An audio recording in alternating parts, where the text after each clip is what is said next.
사실상 디젤 차를 안 사는 게 좋죠.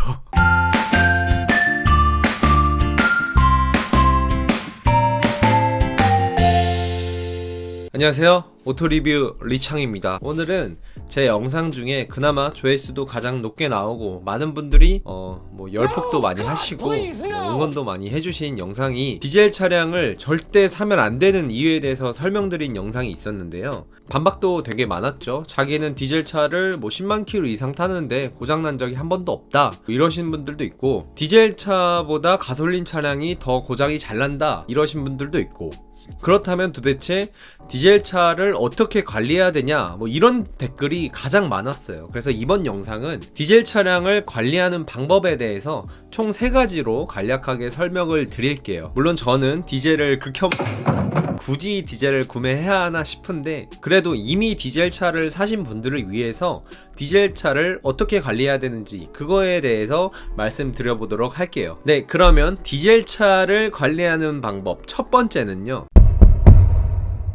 바로 DPF입니다. 이 DPF라는 건 말 그대로 그냥 필터라고 보시면 돼요. 그래서 디젤 차는 매연이 나올 거 아니에요. 그 매연에 있는 미립자들을 걸러주는 필터가 이렇게 딱 세워져 있다고 생각을 하시면 편합니다. 그런데 이 DPF라는 게 사실 필터다 보니까 교체를 해줘야 되는데, 디젤 차를 타시는 분 중에 이 DPF의 존재도 모르시고 필터를 교체를 안 하시는 분들도 상당히 많아요. 그리고 이 필터가 디젤 차의 매연을 이렇게 걸러주다 보니까 미립자들이 필터에 걸러집니다. 이 찌꺼기라고 할게요. 이 찌꺼기가 태워줘야 돼요. 열로써 태워줘야 되는데, 이 열을 내는 방법은 가장 간단한 첫 번째 방법이 있습니다. 가장 간단한 방법은 그냥 고속으로 주행을 하면 돼요. 고속으로 주행을 하면 엔진의 열 온도가 그만큼 높아지고, 그 온도로 인해서 이 미립자, 이 찌꺼기들을 태우는 역할을 하게 됩니다. 그런데 문제는 뭐냐면, 디젤 차량을 타시면서 고속주행을 안 하시는 분들이 있어요. 있다 하더라도 한 달에 한두 번밖에 고속주행을 안 하시는 분들도 있습니다. 그러니까 제가 생각하기에는 적어도 일주일에 한 번은 고속주행을 하셔야 이 DPF에 걸리는 찌꺼기들을 태울 수가 있거든요. 그런데 단지 나는 1년에 3만 킬로미터를 타는데 그게 다 시내주행이라고 한다면 사실상 디젤 차는 사시면 안 됩니다. 관리하기가 너무 힘들어요. 그래서 내가 시내주행 위주인데 1년에 3만 킬로를 넘게 탄다, 이러시는 분들은 그냥 차라리 하이브리드를 구매하시는 게 좋고요. 초기 비용이 좀 들더라도. 근데 내가 정말 고속주행이 많고 나는 적어도 일주일에 한 번은 1시간 이상 고속주행을 한다, 이러시는 분들만 디젤 차량을 사셔야 됩니다. 그리고 이 DPF에 미립자들을 태운다고 했잖아요. 그래, 내가 일주일에 한 번씩 꼭 고속주행을 해서 미립자들을 다 태울 수 있어, 이러신 분들도 있을 거예요. 찌꺼기를 효과적으로 잘 태울 수 있겠죠. 근데 이러시는 분들도 DPF 클리닝이라는 건 꼭 해주셔야 됩니다. 이 DPF에 미립자가 막 쌓여 있잖아요. 이렇게 막 필터에 미립자가 막 쌓여 있는데, 이거를 엔진 열로써 막 태우더라도 이 찌꺼기는 그냥 바닥에 쌓입니다. 계속 쌓이다 보면 이것도 문제가 되니까 DPF 클리닝은 꼭 해주셔야 되고요. 보통 가격은 20만원에서 비싼 거는 막 50만원까지 하고요. 이것도 약품으로 처리한다 이런 것도 있는데, 사실 약품으로 처리한다기보다는 직접 탈거해서 하는 방식이 훨씬 효과적입니다. 그래서 조금 가격이 더 나가더라도 직접 탈거하는 방식으로 클리닝을 하시는 게 효과적이고요. 한 10만 킬로미터 전후로 해주시면 좋아요. 그래서 내가 새 차를 사고 정말 차를 오래 타신 분들 있잖아요. 그러신 분 중에 클리닝을 내가 10만이 넘었는데 아직까지 안 했다면 지금쯤 한번 클리닝을 해주시는 게 좋고요. 그래서 이렇게 디젤 차량은 DPF 관리가 정말 생명이다 보니까 내가 고속운전을 잘 하는지 안 하는지 잘 판별을 해보시고 나서 구매에 도움이 되셨으면 좋겠습니다. 네, 그리고 디젤 차 관리 방법 두 번째는요,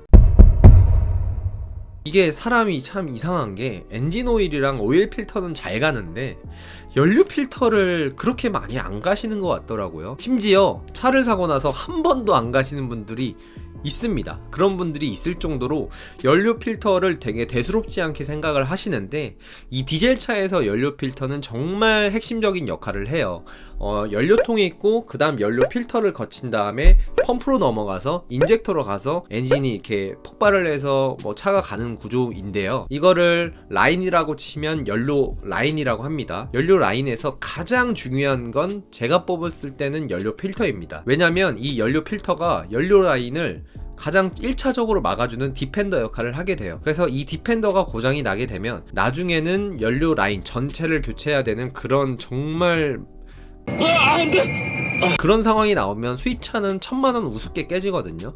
그래서 연료 필터 얼마 안 하니까 교체를 해주시면 되고요. 교체 주기 같은 경우는 보통 2만에서 3만 정도가 돼요. 현대기아 차들은 2만마다 교체를 해주면 좋겠고, 가장 대표적인 BMW 520D 이 차량 같은 경우는 3만 킬로미터마다 교체를 해주는 게 좋습니다. 근데 제가 생각했을 때는 가장 좋은 건 매년 1년에 한 번씩 교체를 해주시는 게 좋고요. 그래서 내가 3만 킬로를 막 외우는 게 힘들다 라고 하시는 분들은 그냥 1년에 어떤 날을 정해 두셔서 그럼 매년 나는 이때 연료 필터를 교체하겠다 이렇게 해서 뭐 돈이 좀 들어가더라도 이렇게 교체를 해주시는 게 좋다고 생각을 해요. 가격 같은 경우는 BMW 520D의 그 필터만 5만원 정도가 돼요. 물론 공인비를 제외를 하면 5만원이고요. 공인비를 포함을 하면 10만원 전후가 되겠죠. 이 정도 가격으로 내 차량을 관리를 잘 할 수 있다고 생각을 하면 저는 충분히 메리트 있는 가격이라고 생각을 하고요. 연료 필터가 가장 중요한 이유는 연료의 불순물을 제거하는 역할도 있지만 간혹가다 이 쇳가루가 떠다녀요. 어쩔 수 없이 그 쇳가루는 생기기 마련이거든요. 그래서 뭐 연료 필터에다 자석을 대고 막 이런 것까지는 바라지 않아도 그래도 연료 필터를 딱 교체를 하게 되면 쇳가루가 너무 많아. 그러면 다른 라인에서도 문제가 있다는 거잖아요. 그럼 예비적인 차원에서 다른 부품들을 좀 수리를 같이 할 수 있는데, 만약에 내가 연료 필터를 교체도 안 하고 그냥 가만히 있다가 나중에 엔진 퍼져가지고 라인 봤더니 라인 다 썩어 있고 이러면 그때서야 큰 돈이 드니까 조금 돈이 들더라도 연료 필터만큼은 주기적으로 교체를 해주신 걸 추천드립니다. 네, 그리고 디젤차 차량 관리 방법 세 번째는요, 이 문제는 사실 왈가왈부를 많이 하죠. 뭐 누구는 해야 된다, 누구는 안 해야 된다 이렇게 말씀을 많이 하시는데, 저 같은 경우는 사실 예열 후열은 안 해요. 앞으로도 필요가 없다고 생각을 하고요. 제 차 같은 경우는 르노 삼성의 XM3입니다. 저는 약간 루틴이 있기 때문에 시동을 걸고 나서 RPM이 1000 전후로 나왔을 때 출발을 해요. 그 시간을 따지자면 보통 5초에서 10초 정도가 됩니다. 제 차가 아니더라도 거의 모든 차들은 5초에서 10초 정도 기다리면 그냥 출발하셔도 무방해요. 뭐 겨울철이든 내 차가 가스차든 가솔린 차든 디젤 차든 웬만하면 그냥 5초만 기다려도 모든 오일이 순환이 이미 되어 있기 때문에 5초가 지나면 바로 출발을 하셔도 무방합니다. 단 예외의 경우가 있긴 해요. 예열을 해야 되는 예외의 경우는 뭐냐면, 내가 만약에 차를 타고 5분만 갈 거다, 5분 이내의 거리를 가서 차량을 멈출 건데 그럼 어떻게 해야 되냐, 이럴 때는 예열을 하는 게 좋습니다. 특히 이 5분 동안 내가 정말 빡세게 달릴 때, 이 5분의 주행거리를 내가 서행을 하는 게 아니라 진짜 무슨 드래그 하듯이 팍 가려면 예열을 해주셔야 되겠죠. 근데 그런 상황이 일상생활에서 그렇게 많지 않다고 보고요. 그래서 보통 여러분들이 타실 때는 예열은 그렇게 필요 없다고 생각을 합니다.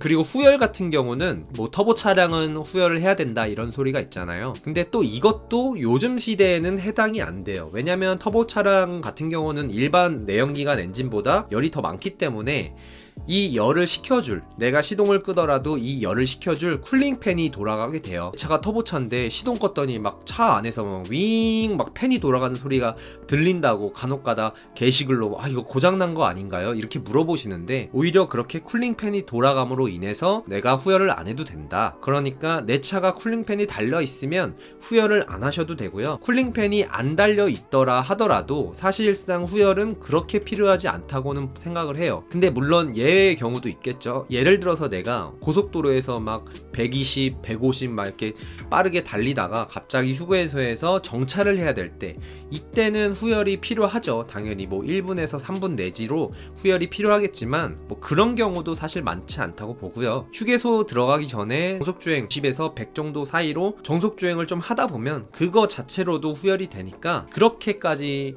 후열에 대한 난 후열을 해야 돼, 그래서 이런 것까지는 안 하셔도 됩니다. 그래서 여러분들이 아파트에 들어가거나 내가 집을 들어갈 때는 다들 도심지에 있잖아요. 갑자기 막 휴게소가 집이진 않을 거 아니에요. 그래서 거기까지 가는데 어느 정도 60에서 80으로 정속주행을 하니까 그거 자체가 후열이다 라고 해서 여러분들은 후열에 막 그렇게 생각을 안 하셔도 돼요. 그래서 결론적으로는 예열이나 후열은 그렇게 필요하진 않다. 단 여러분들이 내가 자가용 비행기가 있다거나 자가용 헬리콥터가 있으면 그거는 예열 후열이 필요해요. 이 터보의 방식이 다르기 때문에. 헛소리 하지마 임. 암튼 오늘 영상은 이렇게 간단하게 총 3가지 방법으로 디젤차를 어떻게 관리해야 되는지에 대해서 말씀을 드렸는데요. 다음 영상으로는 디젤 말고 가솔린을 어떻게 관리해야 되는지에 대해서 간략하게 설명을 드리도록 하고요. 오늘 영상이 도움이 되셨다면 구독과 좋아요, 알람 설정까지 부탁드립니다. 감사합니다.